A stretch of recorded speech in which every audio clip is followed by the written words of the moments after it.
मंडळी, ह्या काव्यघन मालिकेमध्ये आपण वेगवेगळ्या कविता पाहिल्या. म्हणजे खरं तर हा एक स्वल्पविराम आहे. हे कितीही पुढे जाऊ शकतं. कारण कवितांचं नभांगण हे कधीही न संपणार आहे. पण मुळात प्रश्न असा आहे की का वाचायच्या कविता किंवा का घ्यायचा कवितांचा आस्वाद? तर कविता आपल्याला खऱ्या अर्थानं विचार करायला प्रवृत्त करते.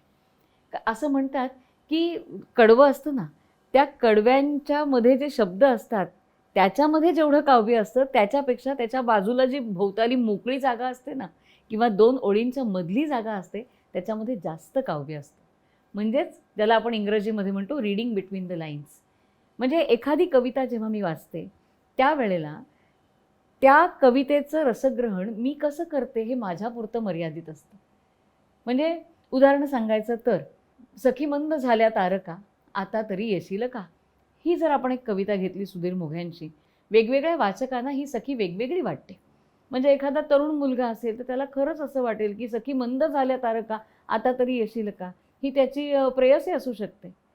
आणि कुणाला, म्हणजे जसं सावरकर म्हणाले होते की या 11 वर्षांच्या कालावधीमध्ये माझ्यावरती सगळ्यात मोठी कृपा कुठली असेल तर ती म्हणजे मला रोज झोप येत होती.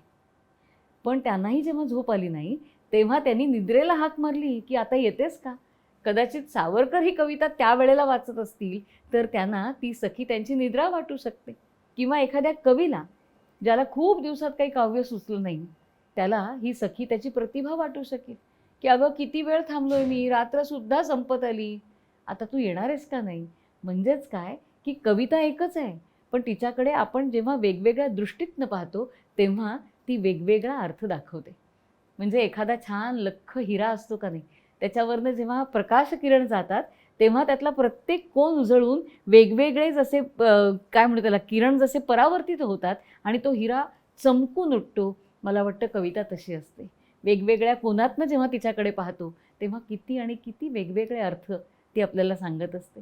म्हणूनच असेल कदाचित बालकवींची जी औदुंबर कविता आहे, पाय टाकुनी जळात बसला असला औदुंबर, त्या औदुंबरामध्ये नेमकं बालकवीनं काय सांगायचं आहे हे सांगणारी जवळजवळ 15 वेगवेगळी स्पष्टीकरणं आली. आता त्याच्यात बालकवीनं नेमकं काय म्हणायचं हे त्यांनाच माहिती. पण प्रत्येकजण त्या कवितेकडे वेगवेगळ्या पद्धतीनं पाहतो. मला वाटतं ही बुद्धीची आपल्या एक विधा आहे. आपली मनस्थिती कशी आहे, आपली परिस्थिती काय आहे, आपण कुठल्या भवतालामध्ये वावरतोय, या सगळ्यावरती त्या कवितेचं रसग्रहण अवलंबून असतं. म्हणजे भातुकलीच्या खेळामधले राजा आणि राणी ही जी पाडगावकरांची कविता आहे ती लहान मुलांना भातुकलीच त्यातली कळते. संसारामध्ये पडलेल्या माणसांना त्याच्यामधलं मर्म कळतं आणि हे सगळं ओलांडून पुढे गेलेल्या माणसांना याच्याकडे कहाणी म्हणून पाहता येते. असंही सगळं घडतं. या बाबतीतला एक किस्सा नक्की सांगेन. हे गाणं आपण ऐकलं आहे, या कवितेचं यशवंत देवांनी त्याला चाल दिली आहे आणि त्याचं गाणं होतं तेव्हा त्याची सुरुवात ना सनई चौघड्यांनी होते. तर मी देवकाकांना एकदा विचारलं, म्हटलं की अहो ही विराणी आहे आणि अधुरी राहिलेली कहाणी सांगितली जाते, मग असं असताना सनई चौघडे कशासाठी. त्यावर त्यांनी सांगितलं की ही कहाणी सांगितली जाते, तो राजाही बोलत नाही आहे आणि राणीही बोलत नाही, हा फक्त एक रिपोर्टर हे सगळं सांगतोय आणि म्हणून याची सुरुवात सनई चौघड्याने. म्हणजे संगीतकार त्याच्याकडे आणखीन वेगळ्या दृष्टीतनं पाहतो. माझा मुद्दा सांगायचा तोच आहे की कविता आपल्याला खऱ्या अर्थानं अंतर्मुख करते, विचार करायला प्रवृत्त करते आणि समृद्ध करते.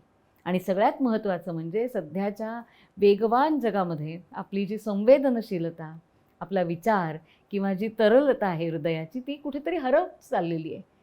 त्या तरलतेला, त्या संवेदनशीलतेला पुन्हा एकदा जागृत करण्याचं काम ही कविता करते. म्हणजे मेघदूतामध्ये एका ठिकाणी इतकं सुंदर वर्णन आहे की चंबळ नदीचं वर्णन करतोय यक्ष मेघाला. यक्ष पृथ्वीवर उभा आहे, मेघ आकाशात आहे आणि यक्ष मेघाला सांगतोय की तू खाली वाकून बघ, ती चंबळ नदी तुला कशी दिसेल. तर ही चंबळ नदी खरं तर चांगली मोठी आहे, पण तू खूप वरून पाहणार आहेस ना, त्यामुळे तुला ती अरुंद दिसणार आहे. आणि जेव्हा ही चंबळ नदी एखाद्या पर्वताला वळसा घालून जाईल तेव्हा तुला कसं दिसेल, तर पृथ्वीनं गळ्यामध्ये घातलेला मोत्यांचा एकसरच. आणि अशा एकसरामध्ये, अशा नदीमध्ये तू बरोबर मध्यात पाणी प्यायला उतर. मग हे दृश्य कसं दिसेल, तर वरती जे देवसिद्धादिक असतील ना, त्यांना असं वाटेल की त्या मोत्यांच्या एकसरामध्ये घातलेलं इंद्रनील मण्याचं, जांभळ्या काळ्या रंगाचं इंद्रनील मण्याचं एक सुरेख पदक आहे, पेंडंट आहे असं वाटेल. हा जेव्हा मेघदूतातला श्लोक मी एकदा अंधशाळेमध्ये सांगितला, तेव्हा मला क्षणभर असं वाटलं की आपण हे काय करतोय. ज्यांनी कधी वाहती नदी पाहिली नाही, ज्यांनी कधी ते इंद्रनील मण्याचं पेंडंट पाहिलं नाही, रंग पाहिले नाहीत, त्यांच्यासमोर आपण हे सांगतोय सगळं. पण गंमत अशी झाली की कार्यक्रम संपला आणि त्याच्यानंतर ती सगळी मंडळी माझ्या अवतीभोवती येऊन उभी राहिली. त्यातल्या एकाने मला असं विचारलं की तुम्ही बाई आज किती वेळा असं म्हणालात की कालिदासानी म्हणजे यक्षानी हे दृश्य कसं पाहिलं, मनश्चक्षूंनी पाहिलं का प्रतिभाचक्षूंनी पाहिलं. तर त्या मंडळींनी मला सांगितलं आम्ही सगळं मेघदूत हे मनश्चक्षूंनी पाहिलेलं आहे.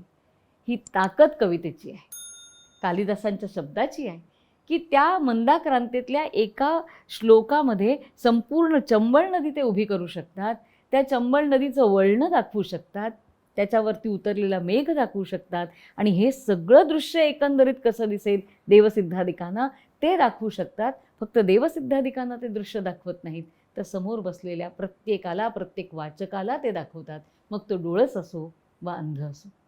ही कवितेची ताकद आहे. आणि म्हणून मी म्हटलं तसं की ही जी संवेदनशीलता आहे, बघण्याच्या वेगवेगळ्या ज्या दृष्टी असतात त्यातल्या अनेक दृष्टी विकसित करण्याची ताकद कवितेकडे आहे. मला खात्री आहे आपण सगळेच जण कविता वाचत असतो, पण या माध्यमातून किंवा या मालिकेच्या माध्यमातून ही गोष्ट पुन्हा एकदा जागृत करावीशी वाटली, म्हणून ही काव्यघन मालिका आपल्यासमोर. मी मगाशी म्हटलं तसं की हा फक्त एक स्वल्पविराम आहे. ही मालिका पुढे अशीच पुढच्या वळणावरती कधीतरी पुन्हा सुरू होईल. तोपर्यंत इथेच थांबते. नमस्कार.